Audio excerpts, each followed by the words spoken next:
Hello, I'm JW. This time I'm going to have a look at this Hager RCBO. Now this is one of the more recent ones. It's the Type A, and it's also one of the compact ones, so it's the very short height one there, rather than the older ones which were considerably taller. And this was actually sent in by JP Electrical. We're actually going to take this apart and see what's inside, mainly to see how they've actually condensed what used to be a thing that was sort of this height into something that's rather smaller. Now this isn't actually broken or whatever, but the reason we've got this is that this came out of a consumer unit which was installed, and then somebody tipped a load of SBR, which is a adhesive type material used in plastering, into the top of the consumer unit, and basically covered all of these and dripped down inside and who knows what else. So of course they had to be replaced. So this may have some sort of adhesive type residue on or inside it, but that's purely from how someone tipped a load of stuff over it, obviously not how it was made. Now here's the RCBO, and so this is one of their more recent ones. This happens to be a 20 amp, but it doesn't particularly matter for this one. Two terminals on the top there, they're slightly offset for the actual holes there. That's the neutral incoming connection here, and then the line goes in the bottom here in the usual way. So there it is there, and compared to the older style, which was basically these, you see that the older type is considerably taller. So previously that was where the electronics were for the obviously RCD part, and then the bottom it was just the conventional circuit breaker, so quite a bit shorter there. Fairly similar in design in terms of terminals, though these got them on the same plane there. Those are obviously offset. And compared to an actual just a circuit breaker with no RCD function, that's pretty much one of those. So it is slightly taller there at the top, certainly not by much. Single module width, and in terms of the rest of it, again pretty much the same. It's just that slight extra bit of height we've got on the top there. So let's get this thing open. Now, as in the case of most of these, it's been sort of riveted shut with these apparently sort of plastic things in this particular case, so I'll just drill those out and then see if we can get this open and what's actually inside. So I've just drilled out those plastic sort of peg things. They're not rivets as such, but they're just holding it together. They don't actually go all the way through, so presumably it's just some plastic peg sort of spot welded on or something like that. So hopefully we can now just pry this open. There's some sort of gap appearing around the edges here. So I'll just keep going around the edge there carefully, as we don't want also the whole of the insides to fall out on the floor. Now I've got the thing mostly apart here. There's actually some clips on the top as well, sort of two pairs there which hold the top part together. But, we should be able to at least remove the lid there. Now bits of this may spring out, because obviously these things are not designed to be opened up there, but that's what we've got inside there. So the piece here with the flat side is basically the lid there, and all the rest just sits down in the bottom. So not a lot in the top here, it's just those plastic pegs which went through to the things on the other side, and which are just sort of heat welded or something to clip it together. And on the top here, that's where those little clips just clipped in on there, and then there's a centre strip which is still there, and that also clips into the bottom as well. And this little blue piece was just the test button, which also went through the hole on the front. So what we have inside here then, we've got the bottom part here, which is just your normal circuit breaker part. So line comes in at the bottom here from the terminal, and then you've got the two tripping mechanisms, this strip along the bottom here with the bimetallic strip. So current passes through this. As it does so, then the strip will heat up. If it gets to a certain temperature, then of course it will start to bend. If it bends enough, it will then trip the mechanism, which is this rather loose part here. And then you've got the coil here, which is for the short circuit part. So if a large current occurs when you've basically shorted between either line and neutral or line and earth, large current will flow through this coil, creates a magnetic field, and that then moves a pin, which we've got at the bottom there, which again trips the mechanism. So all of that is basically the same as your standard circuit breaker. And then when the contacts actually break, which are just in here, so it's all a bit wonky because I've pulled it apart. Those are the contacts which will break the connection, and then any arc there is directed up here into these plates. And the purpose of those plates is to basically divide the arc into lots of very small pieces, and because they're very large surface area, it will also cool that to, of course, eliminate the arc up there. That should probably just lift out. Yeah, there it is. So it's not an electrically connected item, it is literally just a stack of plates. So when the arc forms, it's basically spread out by these two pieces here. So it starts small there, because of the shape of that it's sort of encouraged to spread out. Goes up inside there, and then those divide into individual bits, and of course cool it at the same time. So that's pretty much the same as your standard circuit breaker. And then the RCD part is what's going to be at the top here, and they've actually condensed this down considerably, of course, to get the much shorter actual size of the thing, and also it's sort of stolen a bit of space from the top of here, where I think in the previous one we looked at in another video this was actually a bit taller, so the arc chamber was slightly further up and there was obviously less space here. So they've moved this top terminal up slightly and they managed to fit the whole circuit board just in the top there. So here's a closer look at the top circuit board there. So this will be the sense coil in the middle here, presumably. A bit of flaking off there. I'm sure that's part of something that leaked in, or whether it was there anyhow. But essentially got your neutral coming at the top here, this blue one. The line will be somewhere underneath there. They'll both go through that coil, and then if there's any imbalance in the current between one or the other, that will be detected here, and then it will trip the actual mechanism, presumably via the same pin that's used for the actual MCB piece here. Not a whole lot else on this side of the circuit board, just a couple of capacitors there, and possibly could be diodes there. Presumably there's some other things on the other side, just see the pins coming through there. This is one of the terminals here, and the other one is actually just underneath, sort of offset in the back over there. And if I go a little bit further down here, you can see the arc chamber here, which is where that arc piece fitted in there. So this is the actual contact here, so that's what would actually break the circuit if a fault was detected. And then any arc there, say, would be directed up the side of this piece here, and also across here, so we'll expand the width of it, and then that insert piece there will help to dissipate that even further. Now I've also got this black thing here, which seems to be like some kind of heat shrink covering on it. Now I've got this single thin red wire there, which goes down inside, and that comes across here to something else there. So I'll just take a bit more of this stuff out, and we can hopefully see a bit more what's actually connected inside. Now I've removed a few bits here. So the black heat shrink was covering over this resistor. Now this is going to have to be the resistor for the test button. And we'll see this thin wire there, so just that green one there. It is actually marked on the side of that, 15R, so 15 ohms, and 5%. Now 15 ohms is a pretty low value to have there, but this has presumably got to be the test resistor, because why else would it obviously exist in there? However, I've got it coming from the circuit board here, just soldered on this end, and then the other end goes to this wire, which was folded up there with the black covering over the top. That sort of loops up here and comes down to a sort of spring pin there. Interestingly, it goes through this piece of plastic which was part of the lever mechanism there, so that's how that works there. And then it goes to this pin here, and there's a little sort of a spring arrangement here which actually sort of pokes up onto the top of the edge of the piece here. Now the button's not actually here because the button was in the other piece there, so as you see it's on the top edge of that, so that basically fits there, and so the button would have been in this area here, and so a few bits have fell out of that. You can see on the front there there's that brass or similar pad there, and there's actually a yellow wire, see in the back there, going away to the circuit board, so presumably the switch was up there, and it's going to be this thing here that you're pressing on, and so it just moves that thin spring piece across there just to make the contact on the back of that brass plate.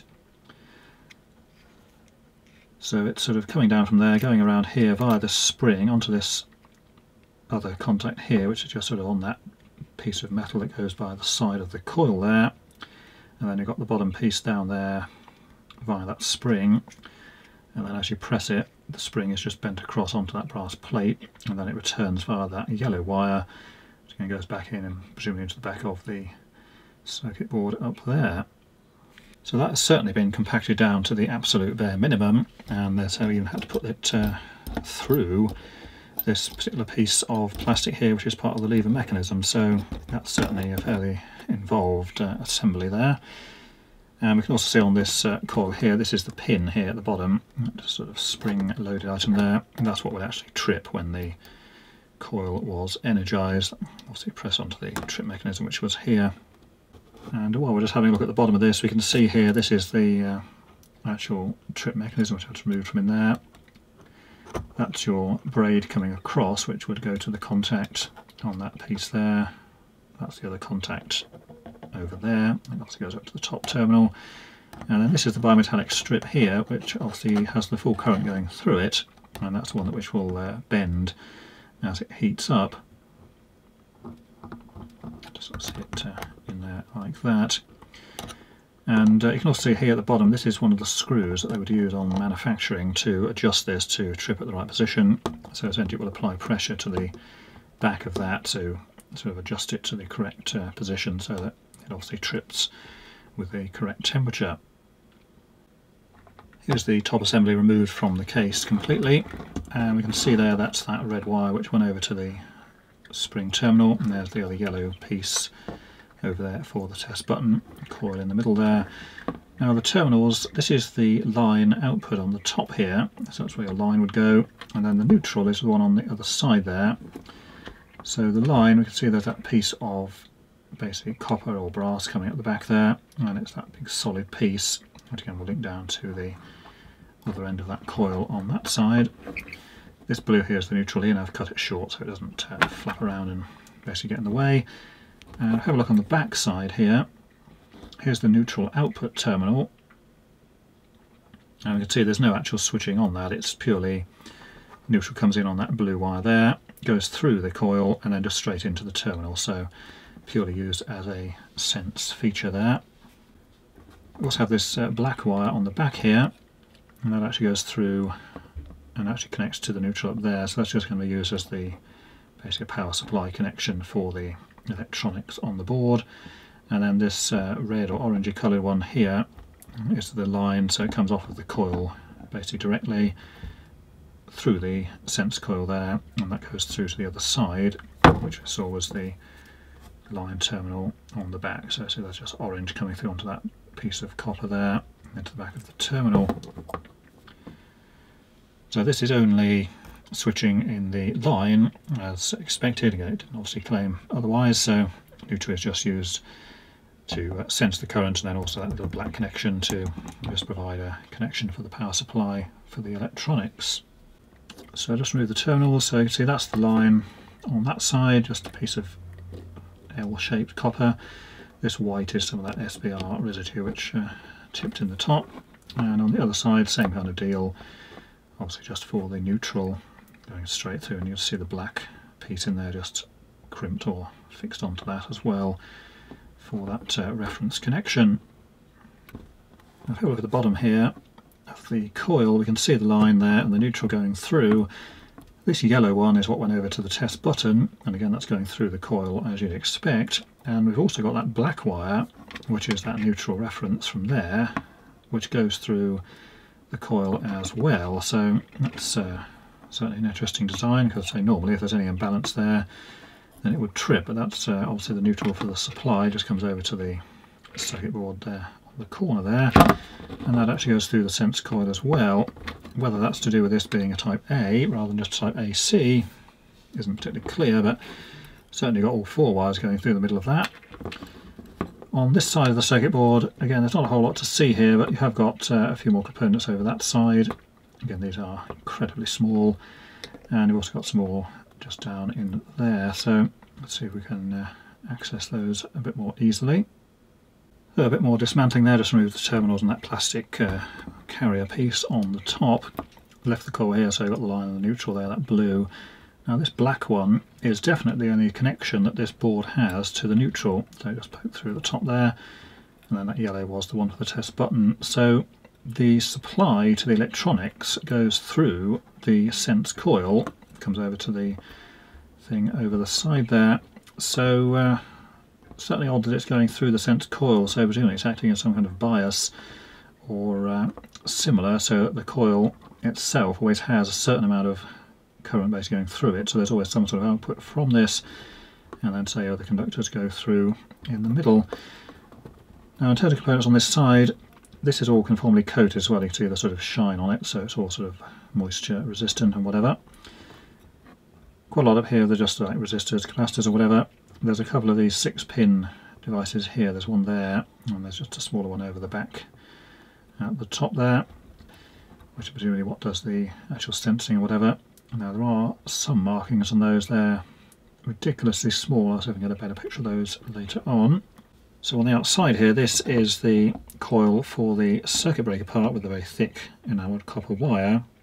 But what's actually underneath this, in that blue carrier with the yellow tape we just see peeking through at the bottom, that's actually another coil with much finer wire, and that's actually powered from up here. So for the MCB trip, it just uses a very high current with this small number of turns, but when the RCD part detects a fault, it puts a current through that much finer coil inside, and because there's probably thousands of turns of wire on that, it only needs a very small current to actually do that and trip it. So it's using basically one coil over the top of another, all of which activate the same pin here to trip the mechanism which was below that.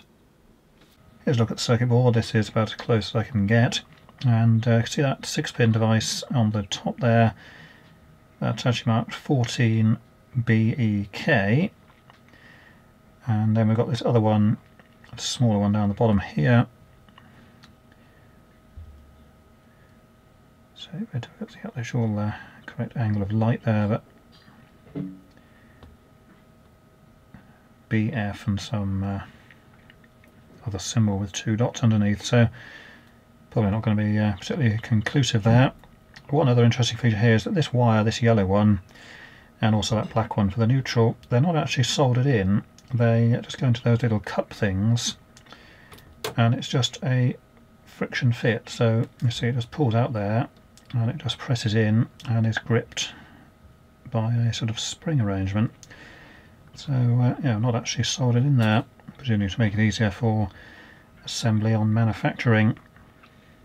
The rest of what's there is just some resistors and capacitors there. That A7 at the top there is probably a transistor. A couple of resistors on the other side of that coil there. That big white thing there is the sense coil that had the wires going through the centre. And then over this side, this is the coil at the top here, this blue with the yellow above there. Another little capacitor down in there, and that anonymous black item, it may have some numbering on, but the conformal coating is making that impossible to actually read it. That's the end of that test resistor, that green item there. We can see it's actually in series with that well, they're called VDR3, so voltage dependent resistor, presumably one of those sort of metal oxide varistor type things. So that's there, connections there to the coil, which is under that yellow tape in the middle, and we've got there's another metal oxide resistor on the side there. This is the back of that, so again not a whole lot here. We can see the 2 connections to the trip coil there, and again the resistor there, that green item towards the bottom there. A couple of other components there, so we've got a capacitor there and presumably probably just a diode on the top there. Pretty much the same over that side with the resistor. The capacitor there, and again another A7, which again probably is a transistor over that side.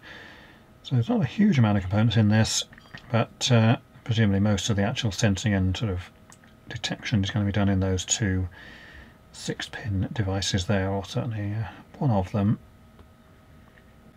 And the sense coil in that big white plastic thing there just has 2 connections. If you go to the right of the piece of the circuit board there, so it is just a single coil. Just see the windings through the end of the plastic housing there, just the 2 wires coming out the end. So it doesn't have any sort of multiple coils for the different types of detection. So this is a Type A, so reacts to both AC waveforms and also pulsed DC as well.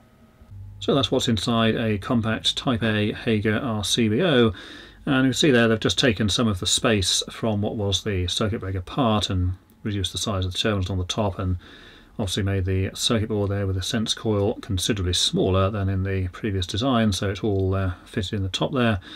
And this particular one is a Type A, which means it detects both the AC waveforms as the old Type AC did, and also pulsed DC, which is essentially sort of rectified AC. So basically you stick a single diode on that, then you've got pulses of DC rather than proper AC.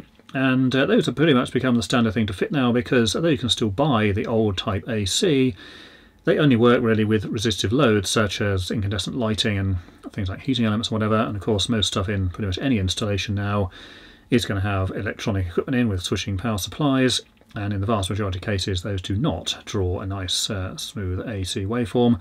It's some other convoluted and distorted mess. But nevertheless, that's that particular one.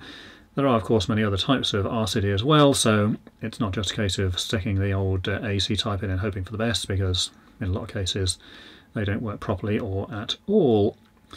However, that's all the time for this video, so until next time, thanks for watching.